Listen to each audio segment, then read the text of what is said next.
नमस्कार, आप देख रहे हैं लाख टके की बात। मैं हूं आपके साथ मेनका चौधरी और मैं हूं आपके साथ चांदनी धवन। तो बुलेटिन की शुरुआत करते हैं बड़ी खबर के साथ। कल आम बजट पेश होगा। वित्त मंत्री निर्मला सीतारमण सुबह 11 बजे लोकसभा में आम बजट पेश करेंगी और ये लगातार दूसरा आम बजट है जो अर्थव्यवस्था पर कोरोना के साए के बीच पेश होने वाला है। वित्त मंत्री के सामने कोरोना के कारण चुनौतियां कई ज्यादा हैं। अर्थव्यवस्था को संभालने के साथ ही मध्यम और गरीब वर्ग को राहत देने की भी एक बड़ी चुनौती है। चुनावी मौसम है और ऐसे में ये बजट है। कोरोना, चुनाव, इन दोनों का ही असर देखने को मिल सकता है इस बजट पर। तो कल आम बजट पेश किया जाएगा। हालांकि आम बजट के तहत लोगों की निगाहें टिकी हुई हैं कि इस आम बजट में मिडिल क्लास के लोगों को किस तरीके से राहत मिलेगी। और कल ये बजट 11 बजे पेश होगा। 11 बजे में लोकसभा में ये बजट पेश किया जाएगा।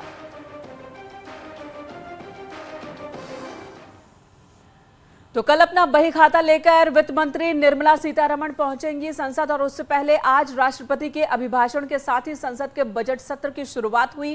राष्ट्रपति कोविंद ने संसद के दोनों सदनों को संबोधित किया। उन्होंने अपनी सरकार के कामकाजों का ब्यौरा दिया, साथ ही सरकार के कोरोना प्रबंधन की जमकर तारीफ भी की।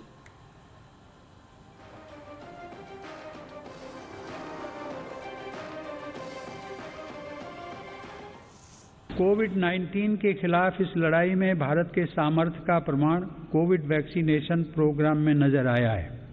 हमने एक साल से भी कम समय में 150 करोड़ से भी ज्यादा वैक्सीन डोज लगाने का रिकॉर्ड पार किया है। आज हम पूरी दुनिया में सबसे ज्यादा वैक्सीन डोज देने वाले अग्रणी देशों में से एक हैं। इस अभियान की सफलता ने देश को एक ऐसा रक्षा कवच दिया है जिससे हमारे नागरिकों की सुरक्षा भी बढ़ी है और उनका मनोबल भी बढ़ा है। देश के 80% किसान छोटे किसान ही हैं जिनके हितों को मेरी सरकार ने हमेशा केंद्र में रखा है। प्रधानमंत्री किसान सम्मान निधि के माध्यम से 11 करोड़ से अधिक किसान परिवारों को 1,80,000 करोड़ रुपए दिए गए हैं। इस निवेश से कृषि क्षेत्र में आज बड़े बदलाव दिखाई दे रहे हैं। फसल बीमा योजना में नए बदलावों का लाभ भी देश के छोटे किसानों को हुआ है। इन बदलावों के बाद से अब तक 8 करोड़ से अधिक किसानों को मुआवजा के तौर पर 1 लाख करोड़ रुपए से ज्यादा की राशि दी जा चुकी है। तो चुनाव के पहले कल जो आम बजट आ रहा है उस पर सबकी निगाहें होंगी। खासकर जो मध्यम वर्ग है उसकी उम्मीदें बहुत ज्यादा है, जो महंगाई और कोरोना दोनों ही चुनौतियों से जूझ रहा है इस बार। और इससे पहले ये देखने को मिला कि संसद परिसर में मीडिया से बात करते हुए पीएम मोदी ने सभी सांसद और दलों से अपील की है कि खुले मन से चर्चा करें। उत्तम चर्चा देश को प्रगति के रास्ते पर ले जाने में मदद करेगी। मैं आशा करता हूं कि सभी आदरणीय सांसद, सभी राजनीतिक दल खुले मन से उत्तम चर्चा करके देश को प्रगति के रास्ते पर ले जाने में, उसमें गति लाने में अवश्य मददरूप होंगे। तो कल बजट पेश होना है और उससे पहले प्रधानमंत्री नरेंद्र मोदी ने खुले मन से इस बात को कहा है कि कल जो बजट पेश होना है उसमें कैसे आम लोगों को राहत मिलेगी, इसको लेकर बातचीत भी यहाँ पर की गई। और बात करते हैं यहाँ पर, बिल्कुल विपक्ष की बात कर लेते हैं। विपक्ष ने भी तैयारी पूरी कर ली है, बजट सत्र को लेकर रणनीति बना ली है। बजट सत्र के दौरान विपक्ष पेगासस के मुद्दे को एक बार फिर उठाने वाला है, सरकार को घेर सकता है। साथ ही अर्थव्यवस्था, महंगाई, रोजगार समेत कई मुद्दों पर सरकार से तीखी बहस होने की यहां पर पूरी संभावना नजर आ रही है। $2 बिलियन का खर्चा कर ये पेगासस लाया गया है। ये पेगासस को चाइना और पाकिस्तान के जगह इस्तेमाल करने की जगह देशवासियों पे इस्तेमाल किया जा रहा था। जुडिशरी को सर्वे किया जा रहा था, इलेक्शन कमीशन ऑफिसर्स को किया जा रहा था, ओपोनेंट्स को किया जा रहा था, जर्नलिस्ट को किया जा रहा था, एक्टिविस्ट को किया जा रहा था। तो बिल्कुल लाजमी है कि प्रश्न पूछा जाएगा कि how can they confidently lie on the floor of the house. तो शीतकालीन सत्र की तरह ही बजट सत्र में भी पेगासस पर हंगामा होने के पूरे आसार दिख रहे हैं। हालांकि बीजेपी का यही कहना, सरकार का यही कहना कि मामला तो सुप्रीम कोर्ट में है, फिर विपक्ष क्यों हंगामा कर रहा है। बिल्कुल। और वहीं कांग्रेस सांसद राहुल गांधी ने ट्वीट करके केंद्र सरकार पर निशाना साधा है। उन्होंने लिखा है कि देश की जनता टैक्स वसूली के बोझ से परेशान है, जबकि मोदी सरकार के लिए ये टैक्स की कमाई एक बड़ी उपलब्धि है। नजरिए का अंतर है, उन्हें जनता का दर्द नहीं, सिर्फ अपना खजाना दिखता है।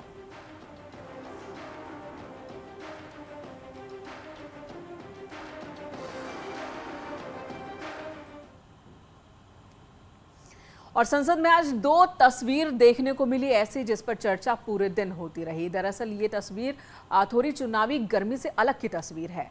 स्मृति ईरानी इन दोनों ही तस्वीरों में है। पहली तस्वीर में आप देख रहे हैं स्मृति ईरानी संसद भवन में समाजवादी पार्टी के संरक्षक मुलायम सिंह यादव के पैर छू रही हैं, आशीर्वाद ले रही हैं। और दूसरी तस्वीर में संसद परिसर में ही सीढ़ियों से ठीक नीचे स्मृति ईरानी और राहुल गांधी आमने सामने हैं, एक दूसरे को देखते हुए नजर आ रहे हैं। 2019 के लोकसभा चुनाव में स्मृति ईरानी ने राहुल गांधी को अमेठी से हराया था। उसके बाद से ही दोनों के बीच तल्खी है। संसद की ये तस्वीर भी उसकी ही गवाही दे रही है। दोनों ने एक दूसरे को देखा, मगर बातचीत नहीं हुई।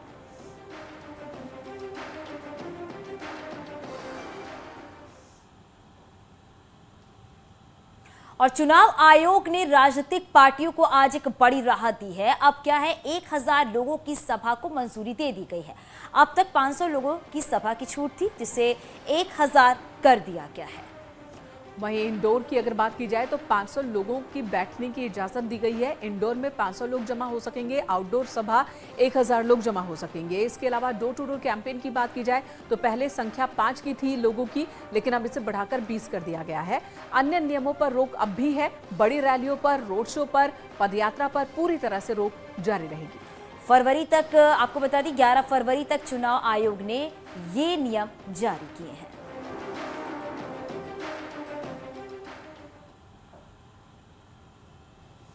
और यूपी के चुनावी समर में बीजेपी के प्रचार अभियान को आज प्रधानमंत्री नरेंद्र मोदी ने धार दी है। पीएम ने जन चौपाल कार्यक्रम के जरिए पश्चिमी यूपी के शामली, मुजफ्फरनगर, बागपत, सहारनपुर और गौतम बुद्ध नगर के मतदाताओं को संबोधित किया।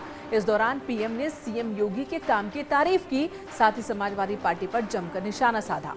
उन्होंने कहा कि वो इस बात से खुश हैं कि उत्तर प्रदेश के लोग इन दंगाइयों और बदला लेने की सोच रखने वालों से सावधान हैं और उनको फिर से सत्ता से बेदखल कर बीजेपी को पिछली बार से ज्यादा बड़ी जीत दिलाएंगे। उनका अभिनंदन करता हूं। जिस प्रकार से इस कोरोना कालखंड में एक एक जिंदगी बचाने के लिए वो जी जान से खप गए। मैं अभी 1-2 दिन पहले टीवी देख रहा था।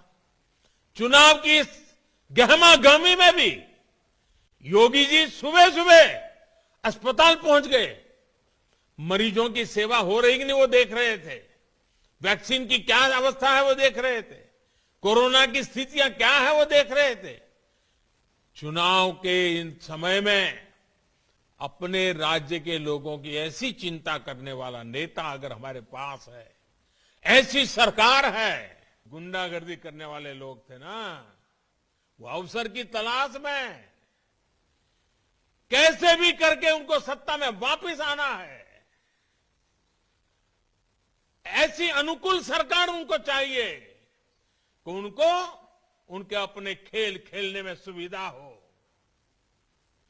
हम यूपी में बदलाव के लिए खुद को खपा रहे हैं,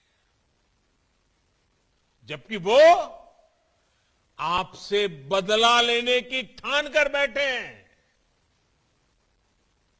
इन लोगों ने जिन्हें टिकट दिया है, उनकी भाषा, उनका व्यवहार, उनका इतिहास, उनके करतूत, उनके कारनामे, ये सारे उनके सबूत हैं। ये बदला लेना ही हमेशा से उनकी सोच रही है। यूपी के लोगों ने ठान लिया है कि इस बार पहले से भी ज्यादा मतों से भाजपा को विजयी बनाएंगे। तो वहीं बीजेपी ने आगरा में पूरी ताकत झोंक दी। रविवार को स्मृति ईरानी, धर्मेंद्र प्रधान आगरा में थे। वहीं आज सूबे के सीएम योगी आदित्यनाथ खुद प्रचार अभियान के लिए आगरा पहुंचे। सीएम किरावली में बीजेपी प्रत्याशी चौधरी बाबूलाल के समर्थन में जनसभा को संबोधित करने पहुंचे। योगी आदित्यनाथ ने किरावली के मैदान से समाजवादी पार्टी की लाल टोपी पर फिर से निशाना साधा। उन्होंने कांग्रेस और बीएसपी पर भी करारा प्रहार किया। प्रत्याशियों की सूची आप देखें, कैसे कैसे लोगों को समाजवादी पार्टी और बहुजन समाजवादी पार्टी और कांग्रेस में एक होड़ लगी है। ऐसे लोगों को प्रत्याशी देने की जिनकी आपराधिक पृष्ठभूमि है। याद करिए, मुजफ्फरनगर का दंगा भी हुआ था और मुजफ्फरनगर के दंगे से समाजवादी पार्टी की टोपी पूरी रंगी हुई है। उन निर्दोष किसानों का, उन निर्दोष जाट युवकों का, गौरव और सचिन नाम के उन निर्दोष नौजवानों के खून से रंगे हुए समाजवादी पार्टी के हाथ। एक तरफ मुजफ्फरनगर के दंगों से इनके हाथ रंगे हुए हैं और दूसरी तरफ राम भक्तों पर गोली चलाने का भी पाप इनके ऊपर लगा हुआ है। और ब्रेक के बाद स्वागत है आप सभी का। ब्रेक के बाद खबर कानपुर से, जहां पर हादसे में 6 लोगों की मौत के मामले पर शासन ने संज्ञान लिया। जांच के लिए 2 सदस्यीय एसआईटी का गठन किया गया। नगर विकास सचिव अनिल कुमार को टीम का अध्यक्ष बनाया गया है, जबकि एडीजी भानु भास्कर टीम के सदस्य हैं। टीम को 48 घंटे में शासन को रिपोर्ट भेजनी होगी। इसी कड़ी में टीम ने सबसे पहले घटनास्थल से डिपो तक का निरीक्षण किया।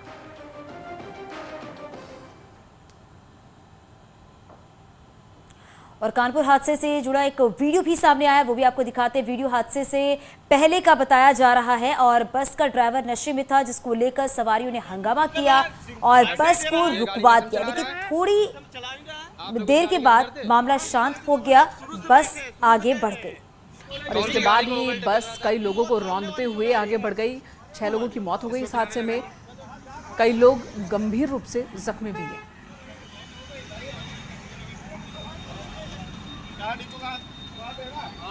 तुम्हारा डिपो कहाँ है? अमित गंजू हमारे सहयोगी इस वक्त फोन लाइन पर मौजूद है। अमित, साफ साफ दिख रहा है कि बस का ड्राइवर नशे में था। लोगों के हंगामे के बावजूद वो बस चलाने लगा और इतना बड़ा हादसा हो गया। जांच टीम बना दी गई है। देखिए, मैं आपको बताना चाहूंगा कि एक दर्दनाक हादसा हुआ जिसमें 6 लोगों की मौत हुई। उसमें ड्राइवर, जो जांच में रिपोर्ट सामने आई है और जो हमारे सूत्र बताते हैं, उसने एक्सेस ऑफ ड्रिंक किया था और उसके बाद इम्बैलेंसमेंट हुआ, जिसके बाद उस गाड़ी ने ओवरटर्न कर दिया। कई लोगों को कुचलती हुई इसमें स्कूटी, मोटरसाइकिल, इवन 2 कारों को हिट करते हुए 6 लोगों की मौत हुई और वो डंपर से जाके टकराई, जिसके बाद इलेक्ट्रिक पोल तक को तोड़ा और कैमरा तक डिस्टर्ब हो गए। इसके बाद शासन ने इसका संज्ञान लिया। प्रमुख सचिव के निर्देश में 2 सदस्यीय टीम को 48 घंटे के अंदर इसकी रिपोर्ट प्रस्तुत करनी है, जिसको लेकर तो 48 घंटे के अंदर रिपोर्ट देनी है इस टीम को। धन्यवाद अमित इस वक्त पूरी जानकारी देने के लिए। इधर नोएडा में ट्विन टावर को गिराने का मामला, उससे संबंधित ये खबर है, देरी हो सकती है। वजह है गैस पाइपलाइन। दरअसल नोएडा सेक्टर 93A से 18 इंच चौड़ी गैस पाइपलाइन गुजर रही है, जिसकी वजह से ट्विन टावर गिराने में देरी हो सकती है। हालांकि दोनों टावर को गिराने को लेकर कंपनी के लोग, रेजिडेंट और गैस कंपनियों से मुलाकात कर प्रेजेंटेशन दे रहे हैं। किस तरह से इस समस्या का समाधान निकाला जाए? मेरे विचार से उनको कोई इसमें डाउट नहीं है कि इसको रिमूव कर दिया जाएगा, क्योंकि सबकी सुरक्षा अहम है। सुरक्षा इम्प्लोजन जब इसका होगा उस समय भी ध्यान में रखी जाएगी। सुरक्षा के लिए दूसरे इंश्योरेंस के भी कदम उन्होंने उठाए हैं। तो कंपनी बहुत कॉन्फिडेंट है कि इसको हटाने में कोई दिक्कत नहीं होगी और हटाने के बाद इसका ध्वस्तीकरण हो सके। अभी जो एडएफएस इंजीनियरिंग जिनको की एजेंसी फाइनलाइज की गई है, वो अभी पहले आकर के यहाँ पे एक डिटेल्ड प्रेजेंटेशन देंगे, जिसमें हमारे यहाँ के रेजिडेंट्स होंगे, एटीएस के रेजिडेंट्स होंगे और अधिकारी लोग भी होंगे, आईजीएल के भी आदमी होंगे। जो भी इन्वॉल्व एजेंसीज हैं, जिन से इनको एनओसी प्राप्त करनी है, उनके रिप्रेजेंटेटिव को पूरी अपनी स्कीम समझाएंगे, जिससे कि एब्सोल्युटली सेफ तरीके से इसका डिमोलिशन हो सके। और यहाँ रुकेंगे कुछ ही पलों के लिए। खबरें जारी हैं न्यूज़ 18 पर।